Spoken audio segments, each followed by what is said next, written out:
আমাদের এখান থেকে 100 ভোট আমাদের অ্যাপার্টমেন্টে তুমি পাবে। তুমি দেশপ্রেম আছে এই ডিউ টু রিজন। অনেক কান্না করছি হাতির জন্য, আমি অনেক কান্না করছি হাতির জন্য। আমি জানের বদলে জান পর্যন্ত দিছি। বিচারটা আমরা করবো ইনশাল্লাহ। দোয়া রইল তোমাদের প্রতি আমার। Thank you. শুরুতে ছিলেন এনসিপি ডেরায়, জামায়াতের সঙ্গে জোট বাঁধতেই এনসিপি থেকে সরে গিয়ে স্বতন্ত্র প্রার্থী হওয়ার ঘোষণা দেন। নির্বাচনের জন্য ফান্ড সংগ্রহের ভিন্ন কৌশল, পোস্টার মাইকিং এর বদলে ভলান্টিয়ার, কোনো নির্বাচনী অফিস না করে ভোটারদের দ্বারে দ্বারে হাজির হওয়া, প্রতিশ্রুতিতে নতুন ভাষা, সবকিছুই যেন প্রচলিত রাজনীতির বাইরে নতুন কিছু। ত্রয়োদশ জাতীয় সংসদ নির্বাচনে 300 আসনে 1981 প্রার্থীর মধ্যে তাসনিম জারা যেন একমাত্র ব্যতিক্রম। সালাম আলাইকুম, দোয়া রাখেন আমার জন্য। নির্বাচনে দাঁড়াইছি স্বতন্ত্র প্রার্থী। বাংলাদেশের জাতীয় রাজনীতিতে এই মুহূর্তে ব্যতিক্রমী চিন্তাভাবনা নিয়ে সবার দৃষ্টি কাড়ছেন তাসনিম জারা। দেশের রাজনীতি এই মুহূর্তে সম্ভাবনা ও শঙ্কার চাদরে মোড়ানো। বড় দলগুলোর প্রতিদ্বন্দ্বিতামূলক আধিপত্য, সহিংসতার আশঙ্কা এবং একঘেয়ে প্রচারণার ফুলঝুরিতে সাধারণ ভোটাররা ক্রমশ ক্লান্ত। রাজনীতির সঙ্গে মানুষের সম্পর্ক পরিণত হয়েছে বিশ্বাস অবিশ্বাসের দোলাচলে। আমরা রাজনীতি করি আপনাদের জন্য। আমাদের দায়িত্ব তখন পালন করা আমাদের জন্য ওয়াজিব হয়ে যাবে। এই বাস্তবতার মধ্যেই ঢাকা 9 নির্বাচনী আসন থেকে স্বতন্ত্র প্রার্থী হিসেবে ভোটের মাঠে আবির্ভাব তাসনিম জারার। কোনো রাজনৈতিক দল কিংবা ক্ষমতা কেন্দ্রের ছায়ার উপর ভর না করেই তিনি একটি স্বতন্ত্র পরিচয় নিয়ে ভোটের মাঠে নেমেছেন। তার নির্বাচনী প্রতীক ফুটবল। তাসনিম জারা কোনো বিশাল রাজনৈতিক কাঠামোর প্রতিনিধি নন, কিংবা তথাকথিত ক্ষমতা কেন্দ্রের আশীর্বাদপুষ্ট মুখও নন। বরং তিনি এই সময়ের রাজনীতি চর্চার ধারার দিকে একের পর এক প্রশ্ন ছুড়ে দিচ্ছেন। লন্ডনে ডাক্তারি পড়ছি, পড়াইছি, সব ছাইরেই আসছি, যেহেতু দেশটা গড়ার নতুন একটা সুযোগ আসছে। তার এই যাত্রা অবশ্য সহজ ছিল না। মনোনয়নপত্র বাতিল হওয়ার মাধ্যমে নির্বাচনের শুরুতেই তিনি বড় এক ধাক্কার মুখে পড়েন। অনেকের ধারণা ছিল এখানেই হয়তো থেমে যাবে এই ভিন্ন ধারার রাজনীতি, কিন্তু আপিল প্রক্রিয়ায় লড়াই করে শেষ পর্যন্ত প্রার্থিতা ফিরে পান যারা। এই ফিরে আসা কেবল প্রশাসনিক সিদ্ধান্ত নয়, অনেক সমর্থকের কাছে এটি হয়ে ওঠে প্রতীকী এক প্রত্যাবর্তনের গল্প, হার না মেনে নিয়মের ভেতর থেকেই দাঁড়িয়ে থাকার গল্প। আমি শুরু থেকেই বলেছি আমরা প্রমাণ করতে চাই যে রাজনীতি ভিন্নভাবে করা যায়। তাসনিম জারার রাজনৈতিক অবস্থান সচেতনভাবেই মূল স্রোতের বাইরে। তিনি দলীয় পতাকা, ঐতিহাসিক স্লোগান কিংবা শীর্ষ নেতার নামকে সামনে না এনে নিজেকে উপস্থাপন করছেন একজন নাগরিক প্রতিনিধি হিসেবে। এই অবস্থান কেবল নৈতিক নয়, কৌশলগত।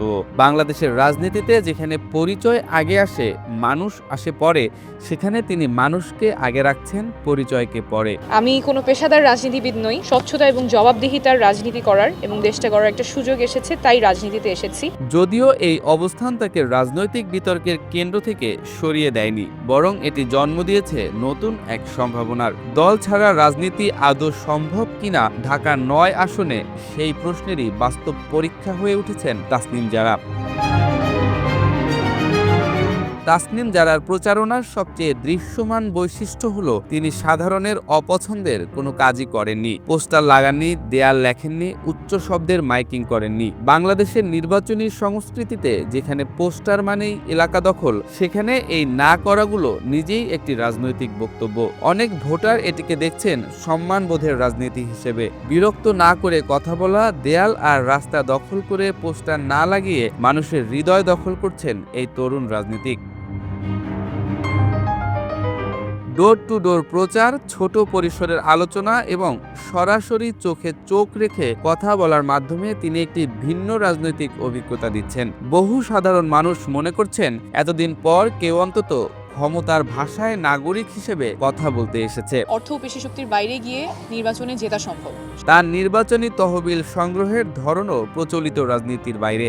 বড় দাতা, গোপন অনুদান বা ক্ষমতা সংশ্লিষ্ট অর্থের বদলে তিনি নির্ভর করেছেন অসংখ্য ছোট ছোট অনুদানের উপর। মাত্র কয়েক ঘন্টার মধ্যেই লক্ষ্যমাত্রা পূরণ হওয়ার পর স্বেচ্ছায় অনুদান গ্রহণ বন্ধ করা এবং জামায়াতের সাথে জোট না করায় অনুদানকারীরা চাওয়া মাত্রই তাদের টাকা ফেরত দেওয়ার ঘোষণা সাধারণ মানুষের মনে আস্থার একটি শক্ত ভিত্তি তৈরি করেছে। এখানে গুরুত্বপূর্ণ বিষয় হলো অনুদানদাতারা নিজেদের শুধু দাতা মনে করছেন না, বরং অংশীদার মনে করছেন। অর্থ এখানে ক্ষমতার উৎস নয়, বরং বিশ্বাসের প্রতীক হয়ে উঠেছে। তাসনিম জারার প্রচারে যারা যুক্ত হচ্ছেন তারা নিজেদের কর্মী নয়, ভলান্টিয়ার হিসেবে পরিচয় দিচ্ছেন। প্রশিক্ষণ নিয়ে নির্দিষ্ট সময় দিয়ে দলবদ্ধভাবে কাজ করার এই মডেলটি অনেকের কাছে নির্বাচনী প্রচারের চেয়ে সামাজিক উদ্যোগের মতো মনে হচ্ছে।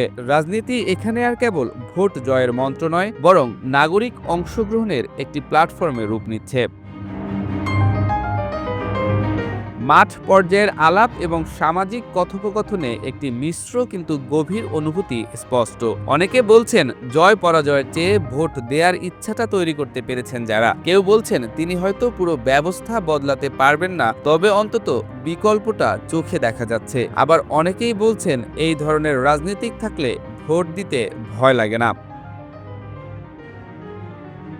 এই সমর্থন সবসময় রাজনৈতিক আনুগত্য থেকে আসছে না, এটি আসছে আচরণ, স্বচ্ছতা এবং ব্যক্তিগত বিশ্বাসযোগ্যতা থেকে। এটি বাংলাদেশের রাজনীতিতে একটি গুরুত্বপূর্ণ মানসিক পরিবর্তনের ইঙ্গিত। তাসনিম জারা এক অর্থে একটি পরীক্ষার নাম। মনোনয়ন বাতিল হয়ে ফিরে আসা থেকে শুরু করে স্বতন্ত্র প্রতীক নিয়ে মাঠে থাকা, সব মিলিয়ে তিনি দেখিয়ে দিচ্ছেন বাংলাদেশের রাজনীতিতে নতুন ভাষার চাহিদা তৈরি হয়েছে। এই ভাষা কম উত্তেজনাপূর্ণ, বেশি মানবিক, কম ক্ষমতাকেন্দ্রিক, বেশি নাগরিকমুখী। নতুন বাংলাদেশের পথে ঢাকার ৯ আসনে তাসনিম জারার এই যাত্রা ক্ষণস্থায়ী হবে নাকি দীর্ঘস্থায়ী তা নির্ভর করবে ভোটারদের সিদ্ধান্তের উপর। তবে সাধারণ মানুষ ইতোমধ্যেই বলছে বাংলাদেশের রাজনীতিতে এখন অন্তত কেউ দেখিয়ে দিচ্ছেন রাজনীতি ভিন্নভাবেও করা যায়।